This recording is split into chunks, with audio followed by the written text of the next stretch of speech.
85 million years ago, dinosaurs dominate the landscape. What land there is, for most of the planet is covered by water.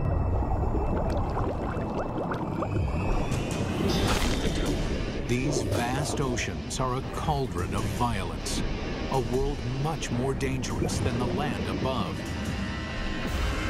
This is the brutal world where an ultimate predator is born and bred.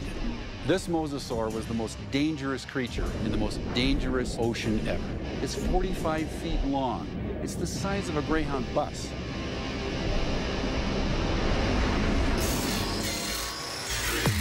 Now a monster is resurrected inside a laboratory, and its killing secrets revealed. This is a mosasaur, and this is a mega beast.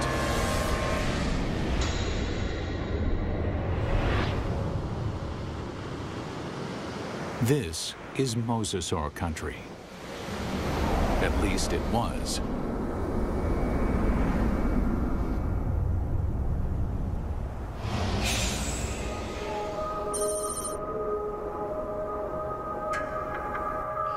Where I'm standing would have been the bottom of the Western Interior Sea about 85 million years ago.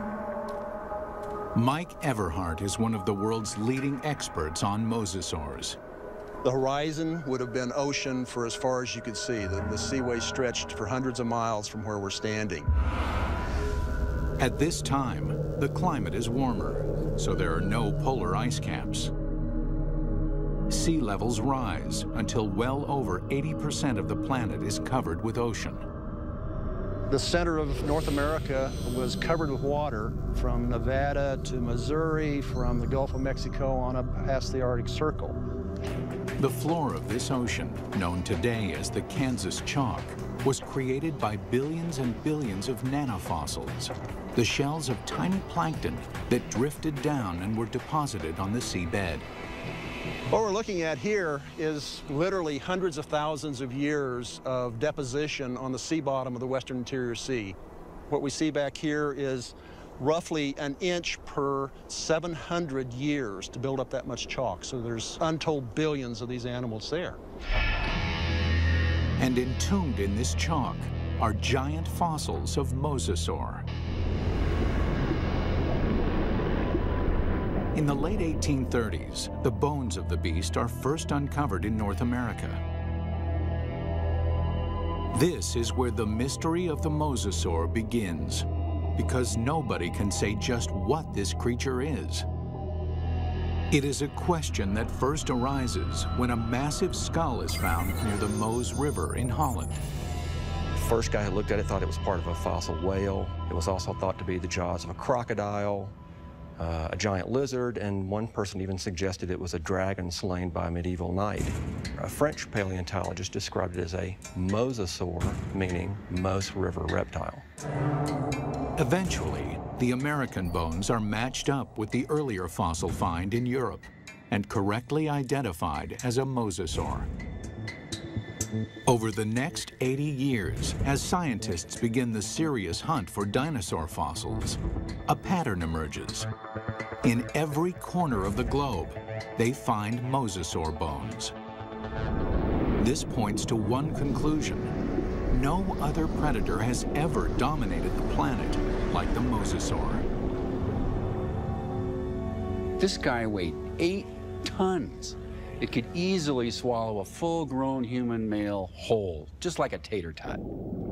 Scientists investigating mosasaurs realized that nothing on Earth could have stopped them.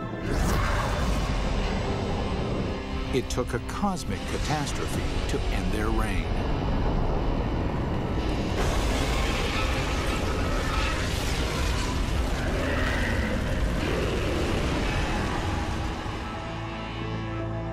As scientists explore mosasaur evolution, their investigation yields a startling revelation.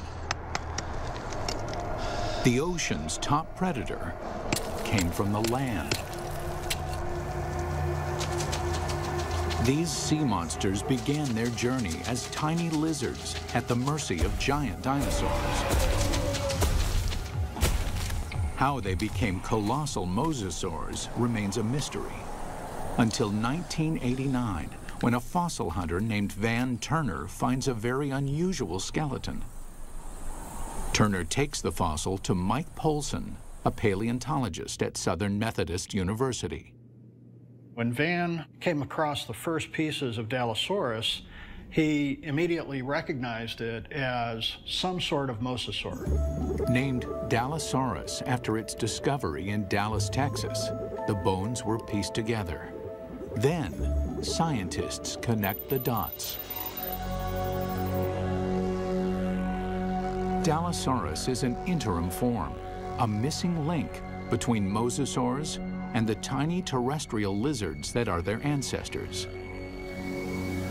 The lizards, dubbed Aegialosaurs, face a constant threat from the larger, fiercer dinosaurs. They flee to the ocean. 3 million years later, they evolve into Dinosaurs.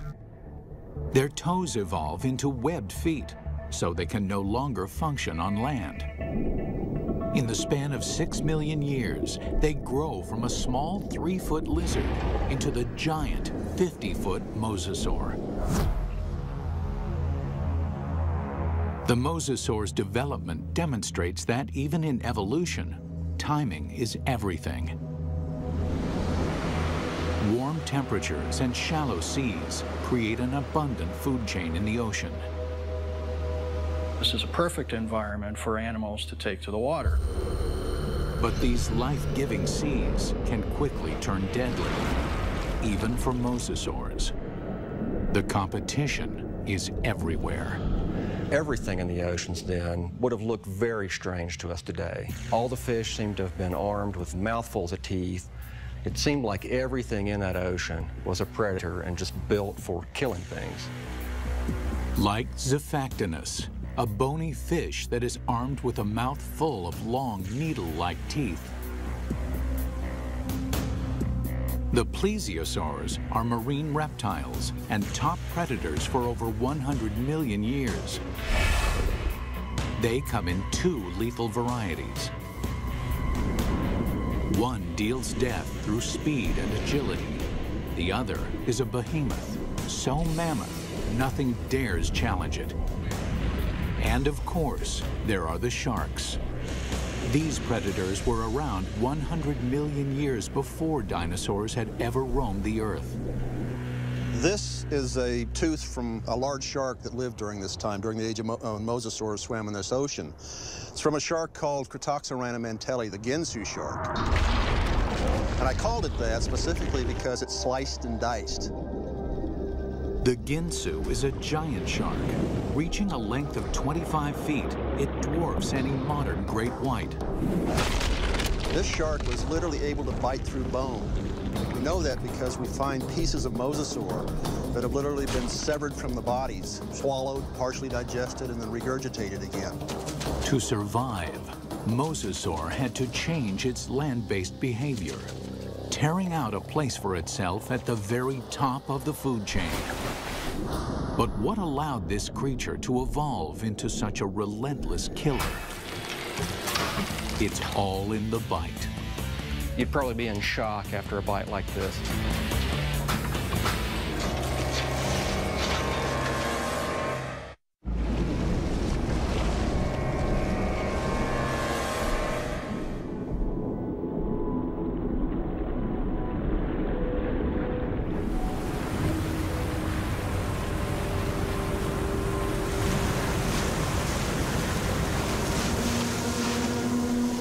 Taking her up.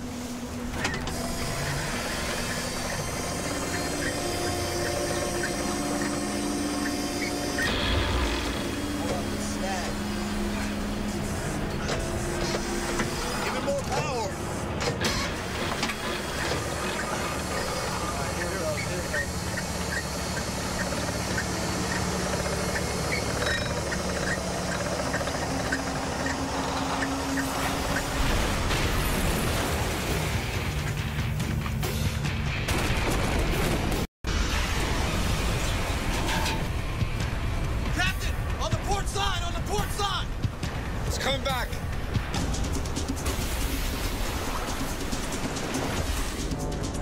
We humans got lucky. We managed to miss out on the mosasaur.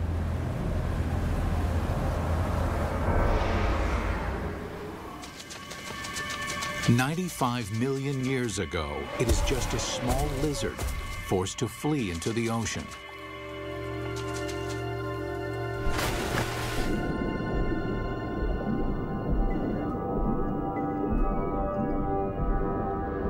Within 6 million years, it grows into one of the most successful predators of all time. But what made the mosasaur such a monster killer? Millions of years of evolution created a perfect formula for the perfect killer. This is how you make an apex predator. First and foremost, breathing. Like whales, mosasaurs can spend long hours submerged in the sea, but they still have to come up for air. And then there's food. Fish are nutritious, but they're fast and slippery. To catch them, mosasaurs must develop the skills of an efficient hunter. Another part of the formula, hearing. In the water, sound location becomes a prime method for hunting. Mosasaurs modify their terrestrial ear into a super amplification system that makes sounds 38 times louder. In his studies of the mosasaur, paleontologist Dr. James Lamb has been able to reconstruct the creature's hearing mechanism. This little piece fits in this pit and moves back and forth. And then this piece fits here, and a small movement in this first piece creates a large movement in this one. So it's a system that's finely tuned for conducting sound through water. Even though sound can lead them to the prey, it's difficult to detect a target if it's in murky water. Here, mosasaur would have the advantage by using the keen sense of smell inherited from its land-based ancestors. A mosasaur like this would have had a tongue that would have functioned exactly like a monitor lizard's tongue. The reason why the tongue is forked is so that the animal can smell in 2 different directions at the same time. This is smelling in stereo. One more addition to our killing formula: sonar. The last piece in the puzzle is this set of nerves that run down the side of the upper jaw and especially are concentrated here in the snout. And it's a system for detecting the pressure wave given off by the prey. Mosasaur uses this pressure wave sonar to hunt, much like modern killer whales use echolocation. All these adaptations mean mosasaur has a good chance of locating dinner, but they still have to catch it. And chasing down fast, elusive prey requires jet-like speed. So how does an 8-ton, 50-foot monster propel itself? This alligator has another piece of our formula: a massive tail. Along with crocodiles, gators have a long, flattened tail shape similar to mosasaurs.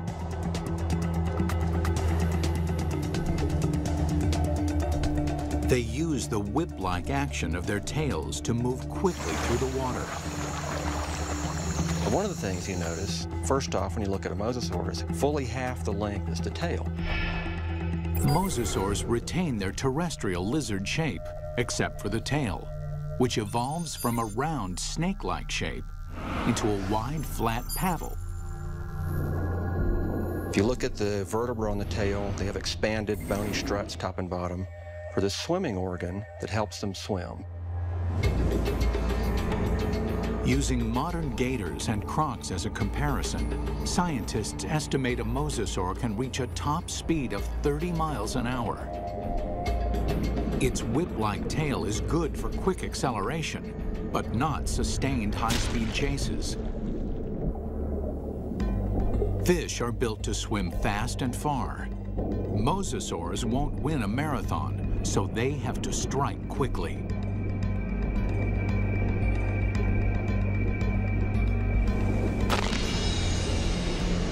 Which means this enormous beast has to somehow hide its 50-foot body and ambush its prey. Imagine that this animal is sitting on the bottom, takes a deep breath, it just waits there for something to swim by, close enough that it can get that sustained burst of speed to go out and catch it. Speed and surprise are two critical elements. But mosasaurs also need agility. That's where the paddles come in. They propel themselves with the tail, they steer with the paddles. These paddles are short and strong, allowing this long lizard to corner on a dime. Like flaps on an airplane wing, the paddles create drag, which makes them turn. For mosasaurs to be successful underwater, there was one land-based trait they absolutely had to jettison: their sensitive inner ear. The inner ear controls a creature's sense of balance. For land-based predators, maintaining balance is critical. If they stumble, their prey escapes.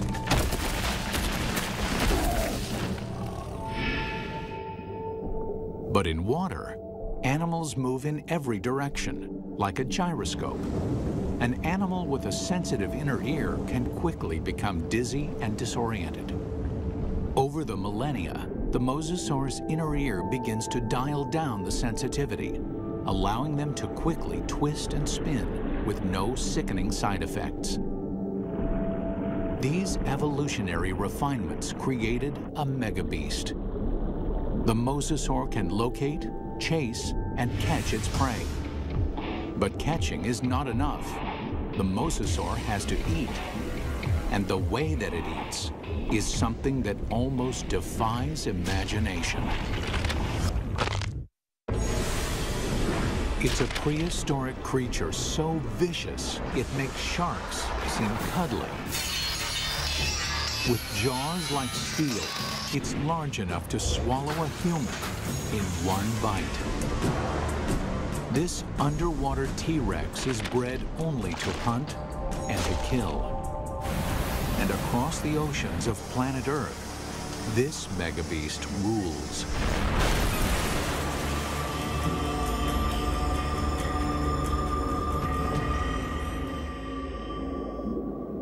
But 95 million years ago, mosasaurs had some serious competition from a familiar denizen of the deep, the shark. Prehistoric sharks, like their modern cousins, are vicious and durable, traveling vast distances, ripping apart any creature that gets in their way. Sharks had been around for over 250 million years when mosasaurs evolved onto the scene. At that time, the largest, fiercest shark in the water was the giant Ginsu shark. The Ginsu would have, of course, looked very much like a modern great white, a very big, heavy-bodied shark. At a length of 25 feet, the aptly named Ginsus are over 10 feet longer than a typical great white. With mosasaurs and Ginsus hunting in the same waters, one thing is certain: there will be blood. There was quite a competitive relationship going on when the big sharks and the mosasaurs were running into each other frequently. And at least at first, the mosasaurs were losing a lot. There's definite evidence that sharks attack mosasaurs. You can see right here that there are clear bite marks from the arc of the mouth of a shark that was attacking. These big sharks carved up a lot of mosasaurs. So we find shed teeth, we find bones that are severed during this time.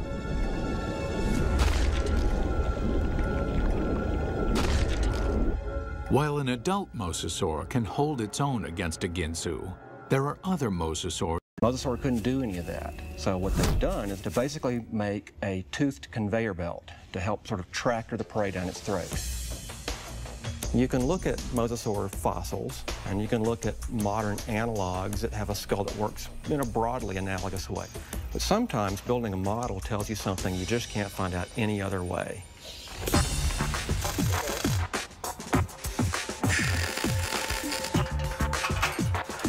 Dr. Lamb works with Real Effects in North Hollywood, California to build a life-size mosasaur skull, complete with a set of death-dealing jaws.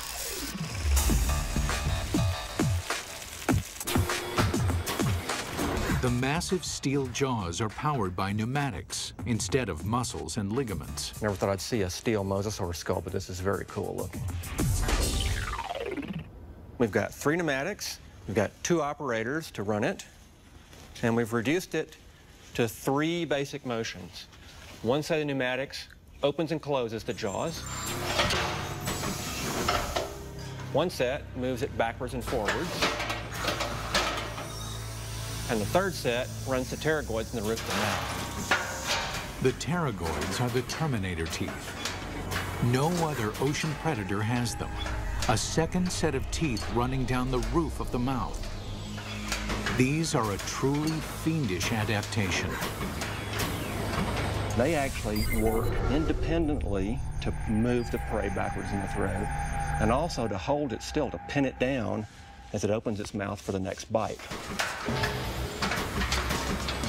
Now we see how these jaws worked in deadly concert. The bite, the ratcheting jaw, the terminator teeth. Test 1. Find out what the mosasaur's first bite would do to any creature unlucky enough to get on the wrong end of these teeth. Mosasaurs had a really big bite.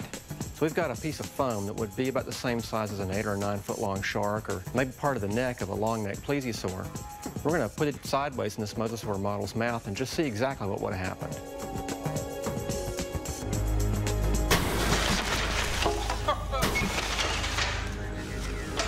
Well, that's going to leave a mark, isn't it?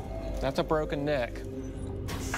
I'm pretty convinced that this thing would have probably killed something with the first bite. First time it bit down and ratcheted back like that, the thing's neck is broken. Test 2. Measure the capacity of its bite. Very simply, when our metal mosasaur chomps, how much ersatz meat goes into its mouth? We've got this piece of foam with 4-inch squares painted on it. We're going to feed it to this mosasaur and see how much with each bite this thing would have dragged its prey down its throat.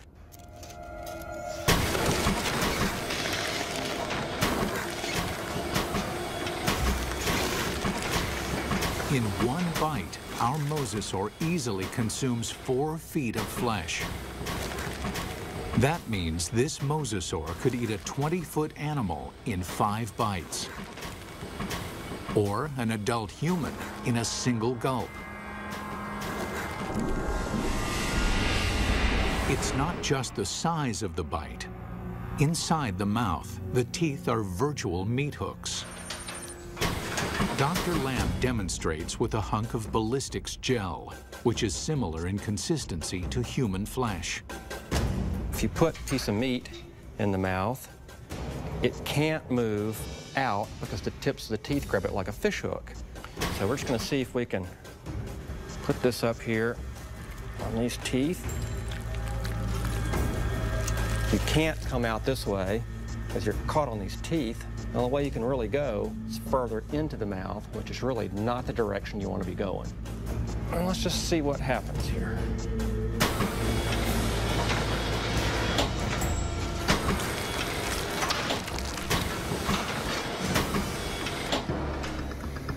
Well, I don't think there's any doubt that you wouldn't want to be a swimmer in a late Cretaceous ocean. You can actually see tooth marks where it just cut right through about 10 pounds of flesh like it was just butter. That would be nasty. The only good thing about this is that you'd probably be in shock after a bite like this. Maybe you wouldn't feel the rest of it. Final test. How the jaws perform eating simulated live prey. The first fish is immediately trapped on the barb-like teeth. And the rest? Well, straight down the old mosasaur hatch.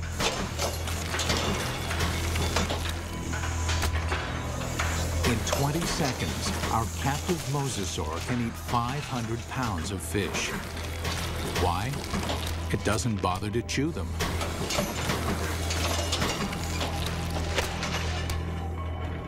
There's a rapidly vanishing cloud of red and a few scales, and that's all that's left of it.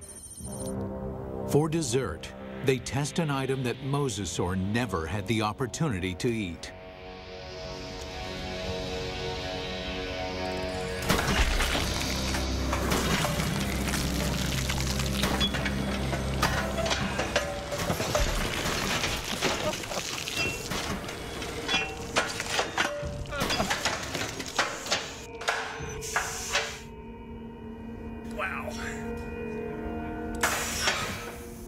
Well, I'm not sure what we learned by that, but that was quite satisfying. It's abundantly clear why mosasaur is the ultimate success story of evolution, growing from a 3-foot lizard into an alpha predator. Although this megabeast drove all its enemies into extinction, fossil evidence suggests another enemy took their place. And this enemy is something the mosasaur has never seen before.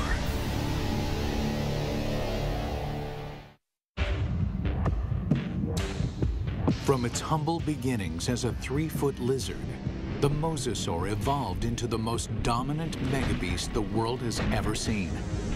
Nothing in the ocean can kill it, let alone live with it. But the threat may have come from another direction. What we're looking at here is what I would like to call a paleo crime scene. It's a very old cold case file. Scientists studying mosasaur fossils find evidence of attacks on these giant reptiles. There's a healed bite mark here, this raised ridge. There's a second puncture wound here with this lip of reactive healed bone around it. There are 2 marks up here on the top of the skull, and it probably killed the animal fairly quickly. What animal is vicious enough to attack the deadliest creature in the sea? And we can measure the distance between those bites, and we can marry it up with the jaw of another larger mosasaur, and the teeth fit perfectly into those holes. It makes perfect sense. The only thing mosasaur had to fear may have been mosasaur itself. Experts think that mosasaurs engaged in snout wrestling or face biting to establish dominance. We see really analogous behavior in modern saltwater crocs. Almost always the males, and they're defending a breeding or feeding territory.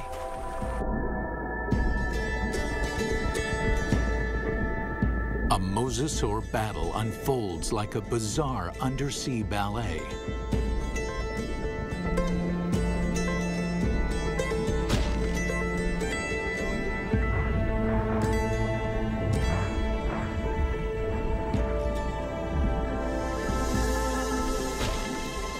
When one establishes dominance, the other gives up and swims away. This type of competition is common animal behavior. But scientists uncover something shocking in this particular set of fossils. Evidence that suggests not simple predation, but something close to murder. We've got the fossil evidence that shows that mosasaurs killed other mosasaurs, and they didn't eat them. I mean, it wasn't for food. By looking at the damage on the skull, Everhart believes that this wrestling match turned deadly. The fossil evidence shows the dominant mosasaur clamps down on his opponent's skull. And as the skull of the mosasaur rolled to the side, these teeth pulled out and left these big drag marks across the bone, very deep wounds. Not only is the skull crushed, but evidence suggests the killer then broke the victim's neck. We found the neck laying off like this at a 45-degree angle to the skull, indicating that it's probably broken right up here next to the brain case. Not even great white sharks or saltwater crocs deliberately kill their own kind. They killed, kind of like humans, they killed for other reasons than for food. And mosasaurs were different in that regard. We don't see that in very many other animal groups. Still, scientists believe this gladiator-like behavior would not have caused the mosasaur to go extinct. In point of fact, they seem to thrive on violence. 70 million years ago, with no other competition in sight, mosasaurs continued to evolve, becoming even more diverse. There's well over 50 species of mosasaurs. They began moving from the ocean into freshwater, seeking prey in swamps, estuaries, and rivers. Nothing on Earth could have stopped these megabeasts. Nothing on Earth, that is. It took a 6-mile-wide chunk of rock that slammed into the Earth 65 million years ago to end the reign of the mosasaur. We're talking about something that released as much energy as every nuclear weapon on the planet, times 1,000, set off all at once. The magnitude of this blast causes a shockwave of earthquakes and volcanoes. Mega tsunamis race across the oceans. A cloud of superheated dust and molten rain fills the atmosphere, blocking out almost all of the sunlight. This devastates the food chain. 75% of the species on Earth are wiped out. With its food supply drastically reduced, the mosasaur is doomed. This cataclysmic event paved the way for the development of mammals and of